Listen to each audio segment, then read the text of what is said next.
পুনৰ 2020 চনৰ বিনামূলীয়া জিএনএম নাৰ্ছিঙৰ ফৰ্ম আহিছে, অৰ্থাৎ জিএনএম ফ্ৰী কোৰ্চৰ ফৰ্ম আহিছে। জিএনএম ফ্ৰী কোৰ্চৰ ফৰ্ম অসমৰ প্ৰত্যেক জিলা বা গাঁৱৰ ছাত্ৰীয়ে ফৰ্ম ফিল আপ কৰিব পাৰিব।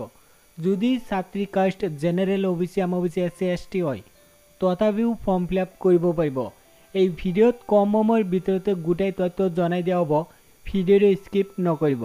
অলৰেডি আগৰ এটা ভিডিঅ'ত জনাই দিয়া হৈছিল যে VK NRL school of nursing Golaghat ইয়াৰ পৰা অনলাইন এপ্লিকেশ্যন ফৰ্মৰ জাননী আহিছে, কিন্তু বহুতে কমেণ্টছ কৰিছে বা জানিব বিচাৰিছে ফ্ৰী হ'বনে নাই। বিনামূলীয়া হয়, অৰ্থাৎ ফ্ৰী কোৰ্চ হয়। জিএনএম কোৰ্চ ফ্ৰী হয়। ইয়াতে চাই লওক, general OBC MOBC SC ST সকলো ছাত্ৰীয়ে ফৰ্ম ফিল আপ কৰিব পাৰিব। অনলি ছোৱালীয়ে ফৰ্ম ফিল আপ কৰিব পাৰিব। জিএনএম নাৰ্ছিঙৰ 3 বছৰীয়া কোৰ্চ হয়। টোটেল 40টা সিট আছে।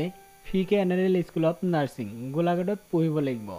তাৰপিছত জানি লওক কি পাছলৈ ফৰ্ম ফিল আপ কৰিব পাৰিব। ছোৱালীৰ অৰ্থাৎ ছাত্ৰীৰ 12 পাছ হ'ব লাগিব। কমাৰ্চৰ বা আৰ্টছৰ পাৰিবনে নাই এইখিনি ডিটেইলছ নৱেম্বৰ মাহৰ 10 তাৰিখে পাই যাব। ফ্ৰী কোৰ্চ হয়, কিন্তু কেণ্ডিডেটৰ খোৱা যিটো মেচ ডিউ সেইটো দিব লগা হ'ব পাৰে। এইটো ফ্ৰী কোৰ্চ হয়। যেতিয়া ফুল আপডেট আহিব নৱেম্বৰ মাহৰ 10 তাৰিখে আহিব।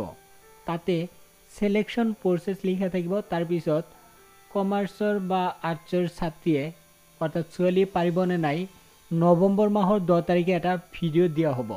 তাতে গোটেই ডিটেইলছ জনাই দিয়া হ'ব। সিলেকশ্যন প্ৰচেছ, তাৰপিছত পৰীক্ষাৰ যিটো চিলেবাছ যদি আহি যায় আপডেট দিয়া হ'ব নৱেম্বৰ মাহৰ 10 তাৰিখে। এতিয়া আপোনালোকে সাজু হৈ থাকক, নৱেম্বৰ মাহৰ 10 তাৰিখে গোটেই ডিটেইলছ জনাই দিয়া হ'ব। আৰু যদি নটিফিকেশ্যন বা আৰু গোটেই ডিটেইলছ জানিব বিচাৰিছে তেতিয়াহ'লে কাম কৰিব পাৰে, এই ভিডিঅ' ডিছক্ৰিপশ্যনত লিংক পাব। সেই লিংকত ক্লিক কৰি যিটো শ্বৰ্ট নটিফিকেশ্যন আছে সেইটো চেক কৰিব পাৰিব। ভিডিঅ' ডিছক্ৰিপশ্যনত লিংক দিছোঁ, এতিয়াই চেক কৰক।